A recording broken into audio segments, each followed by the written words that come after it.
Our first modal verb is will. I won't use blue anymore because it kind of sucks. Will, right? In the present tense, will expresses futurity. It expresses the future. We will meet on Friday. It expresses habituality.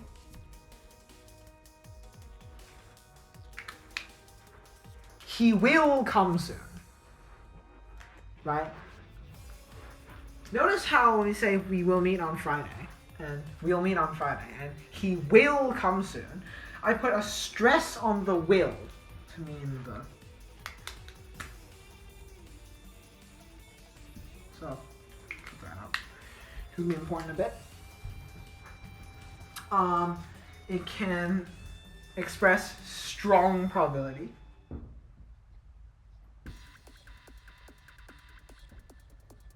Such as, I will roll doubles soon, or this car will start. Right? And you'll notice these meanings are all very similar.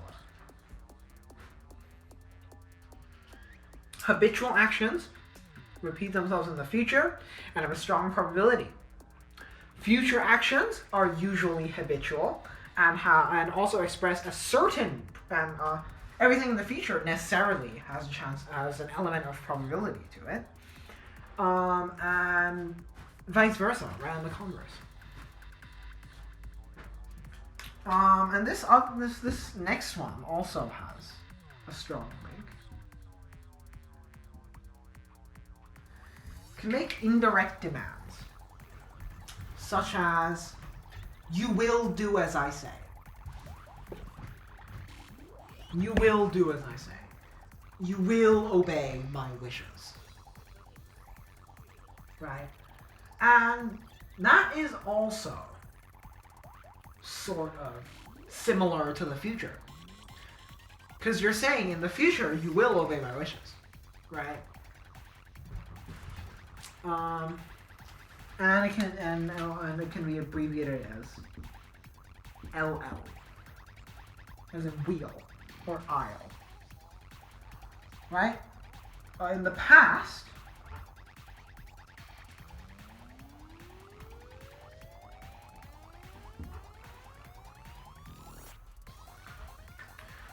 it's used in the consequent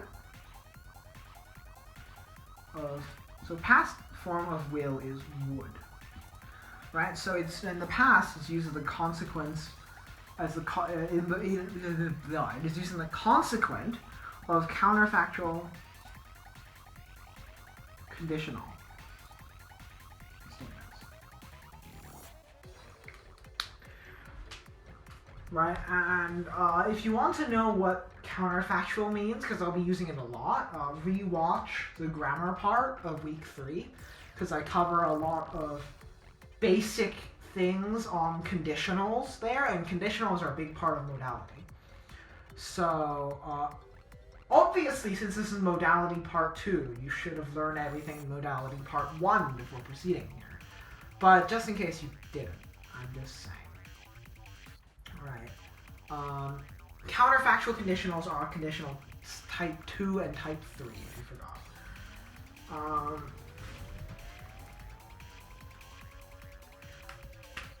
Is used to express politeness.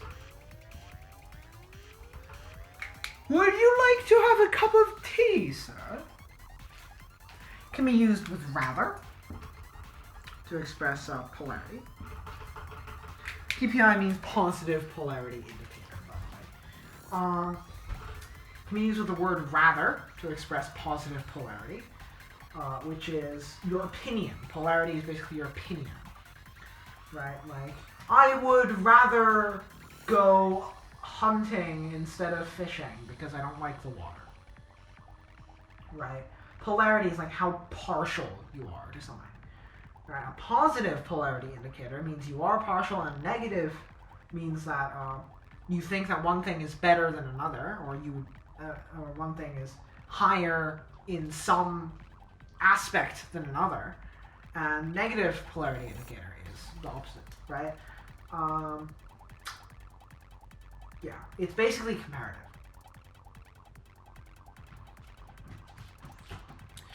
And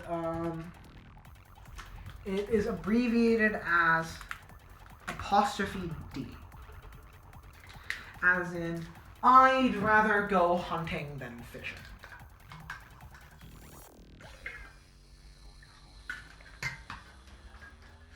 Because I don't like the water, again. Right, and negation is always internal. I'll put negation in red.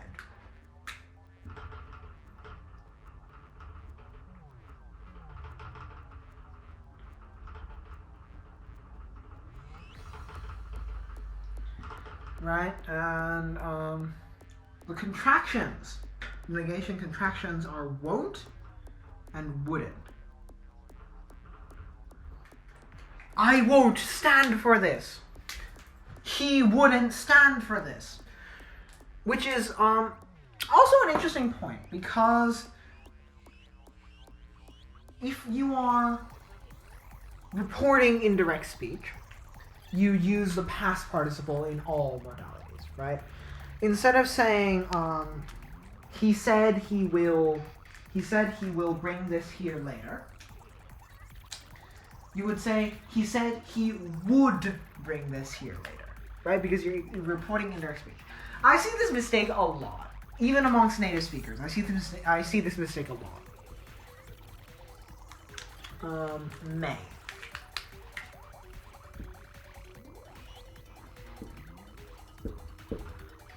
So in the present tense, it expresses weak probability.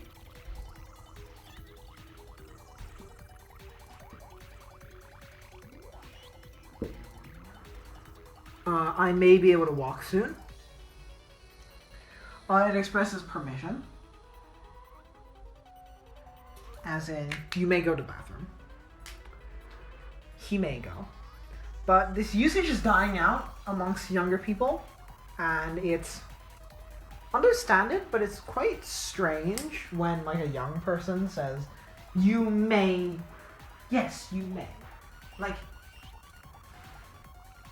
you know, only unks do that. Concession of a point. He may be stronger than me, but I'd win. Optative, which is another grammatical mood, not really a mood in English. It's not really a mood because it's like it expresses wishes, right? But in some languages, such as Albanian, it actually is a mood. It's basically wish, right? Like j'aimerais, blah blah blah blah blah.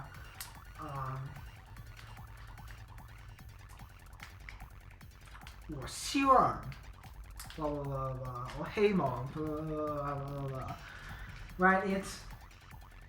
It's hope. It's wish. It's things like that. Right?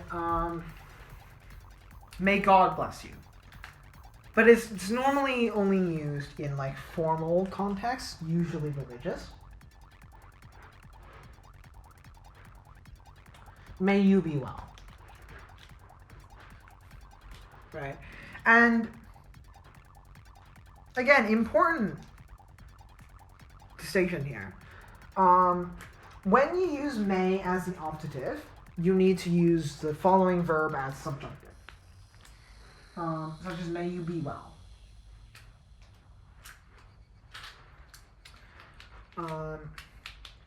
And when you use with have, it represents uncertainty.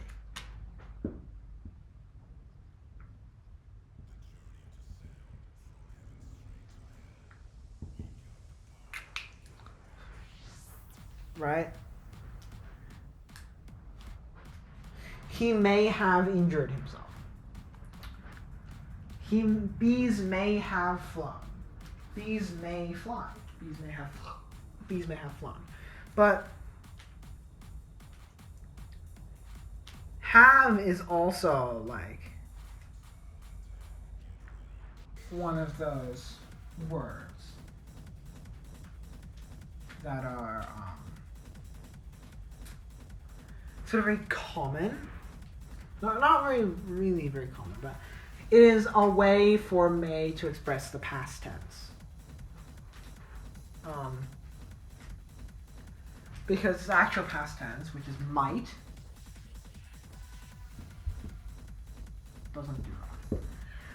Right? First use expresses weaker probability.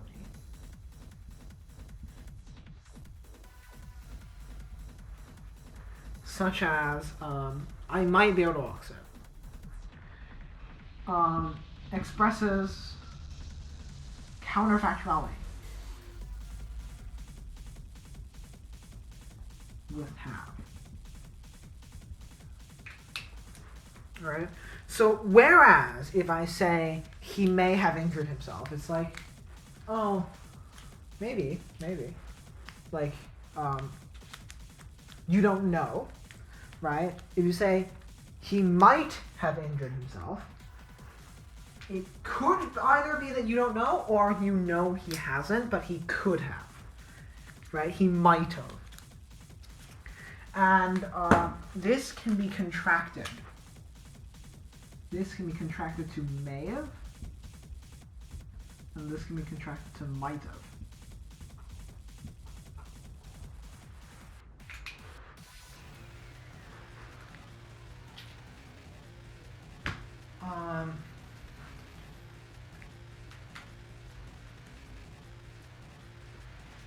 And it expresses permission more politely.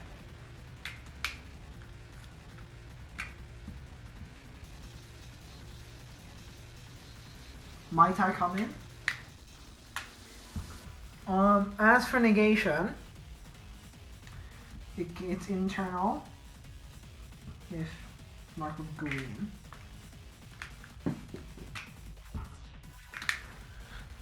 And external if not.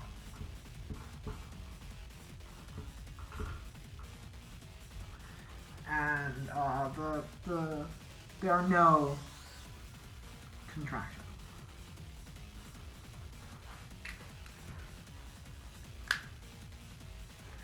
So you just add not to the end of it. There are no common contractions. Mayn't and mightn't were, I've been told was common at one point, but I have never seen anyone ever say mayn't. Right? Oh fuck, I switched the lids wrong. So what is internal? Right? This is internal.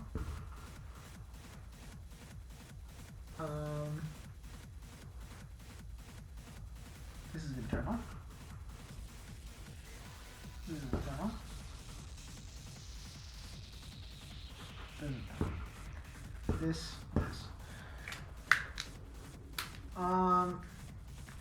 Probably should have done it the other way around, but next verb is shall. So the present tense. I should say non-past, but just know when I say present and non-past, I'm referring to the same tense. Alright? Sometimes used in place of will.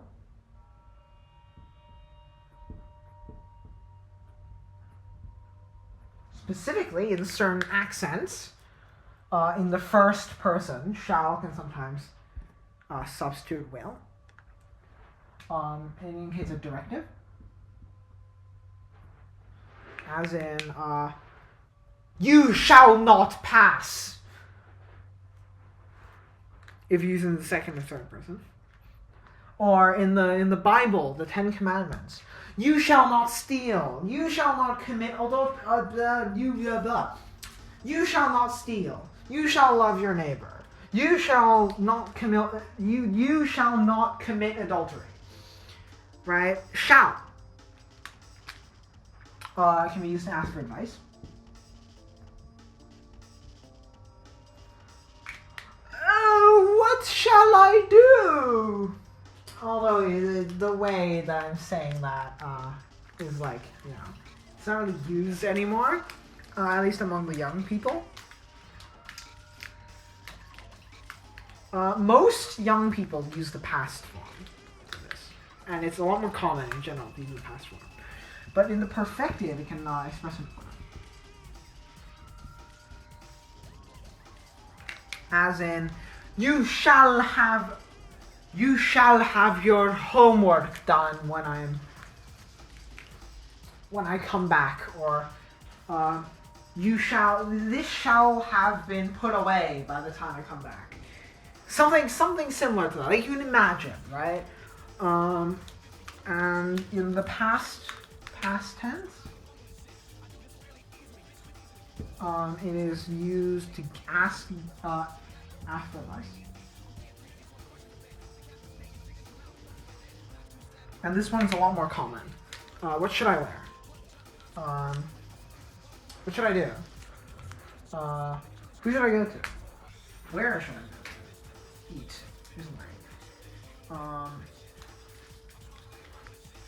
right? It's used for obligation.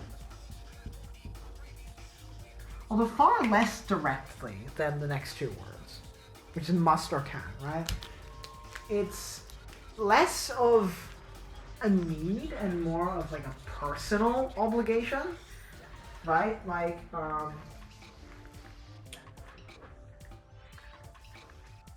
something like, I shouldn't eat chips because I am getting fat, right? Versus, I must not kill people. It's a degree, it's a spectrum of absoluteness, and should is near the bottom. Past tense is conjugated as should, by the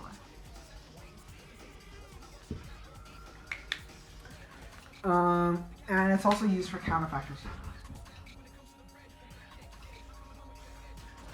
such as I should have done this yesterday. And it can substitute for if in antecedent of conditional one. So then, like, what is that? If I ran a red light, I would. No. If I ran a red light, I'll be caught and fined $300 and $500 and 3 demerit points, or whatever it was. Right? I can swap the if with should. Should I run a red light, I will get a fine of $500 and 3 demerit points. And that's it. Negation, yeah, always internal. And the contractions are shan't and shouldn't.